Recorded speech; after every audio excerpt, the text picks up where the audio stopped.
A churchyard in Canada's biggest city, transformed into a farm to feed some of its most vulnerable residents. When the summer months roll in all the way until October, we kind of feed over 100 people, and starting this year, we might feed a lot more.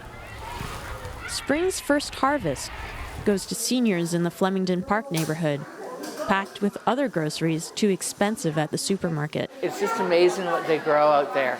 It's really good, and the tenants appreciate it. Across Canada, farmers are finding space in all kinds of urban settings.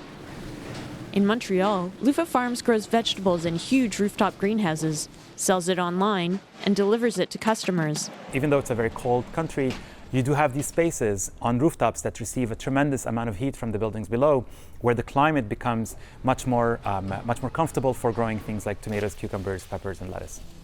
He says growing food locally, using less energy, It means there's lower inputs that went into the process of making it and delivering it, and ultimately it will be cheaper. The lettuces are important. Back in Toronto, this farmer found space in his own backyard. I got cilantro, I have bok choy to my right here, I have kale, I have chard, I have beets. Both Suwadi and Lufa Farms share food with those who can't afford to buy it. We are partnered with some charity organizations, and when we approach them and say we have boxes of food, they know exactly where to distribute it and connect it to those families that don't have access.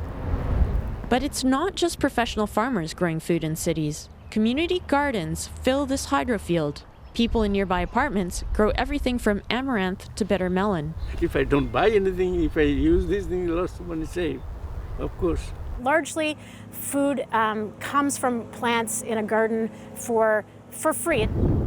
This researcher says urban community farming can sidestep some cost and supply issues with our industrial food system. One of the big challenges? Land costs a lot of money, and where there's a lot of competition for space with other priorities, I do think it's important we think about how do we ensure that we have these green spaces where people can grow food that they need. She says cities have lots of spaces to grow food, and knowing the benefits, we should tap into them.